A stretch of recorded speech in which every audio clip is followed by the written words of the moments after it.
It's 6 o'clock. A very good evening. I'm Marcella Connolly.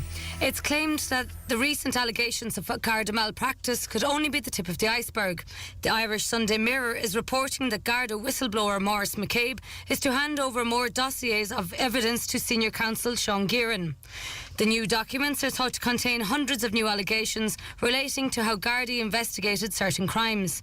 Mr Gearan has been appointed to look into those claims and to report back on whether he believes an independent inquiry should be carried out. Political editor of the Irish Daily Mirror, Sarah Barden, says there is a want in Leinster House for a full inquiry. There's a strong appetite for an independent inquiry. Over the past 3 months in particular, there has been this drip of information regarding Garda malpractice, and it's eroded trust and confidence in the Garda force, and I think the appetite is for an independent investigation to be launched to clear up any possible claims that the Guards didn't do their job properly. It's claimed Gardaí are following a definite line of inquiry following the attempted murder of John Gilligan. The convicted criminal was shot a number of times last night at a house in West Dublin.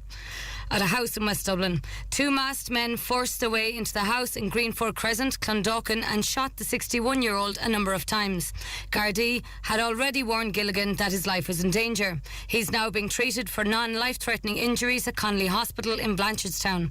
Security correspondent with the Sunday Times, John Mooney, says Gardaí may face resistance from John Gilligan when investigating the shooting. I spent 5 years writing John Gilligan's biography, and John Gilligan has never cooperated with a Garda investigation into any matter, and I don't anticipate that he will be cooperating with the Garda investigating the gun attack on himself. A former Northern Ireland secretary has called for a new approach to prosecuting those involved with the Troubles. Peter Hain has been speaking after dozens of suspected IRA terrorists received letters effectively offering them legal immunity. He suggested British troops implicated in the Bloody Sunday massacre in 1972 shouldn't be tried either. But he insists he's not calling for a blanket amnesty. I'm not saying that there should suddenly unilaterally be an interruption to a normal criminal investigative process. I'm not saying that at all. I'm saying collectively we have a responsibility to look at these matters rather than continuously raking them up.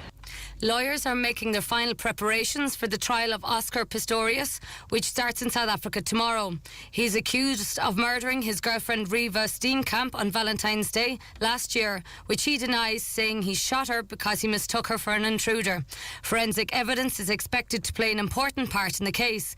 Ballistics expert Jacobus Steele says the prosecution and defence will have a very accurate picture of the crime scene. If you analyse the droplet itself, you can do experiments to determine if that blood was a certain height when it hits the floor and the surface. Depends on what is left on the scene, depends on how the blood splatter was distributed on the scene, how the patterns was.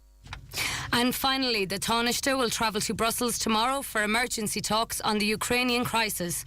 Eamon Gilmore will join other EU foreign ministers to discuss tensions in Crimea. Meanwhile, the US Secretary of State has condemned Russia for moving troops into Ukrainian territory. John Kerry's warning President Putin of very serious repercussions from the West, including economic sanctions against Moscow. The Ukrainian government has appealed to the world leaders to take real steps to protect its territory. Mr Kerry's been speaking on the CBS News programme Face the Nations. Russia needs to think very carefully about the choice that it's making, and there are visa bans, there are asset freezes, there is isolation with respect to trade and investment. These are serious implications. The word on sport. A very good evening, I'm Pierce McCarthy. Starting in Camogie, Milford are All-Ireland champions following their hard-earned victory over Galway champions Arddrahan.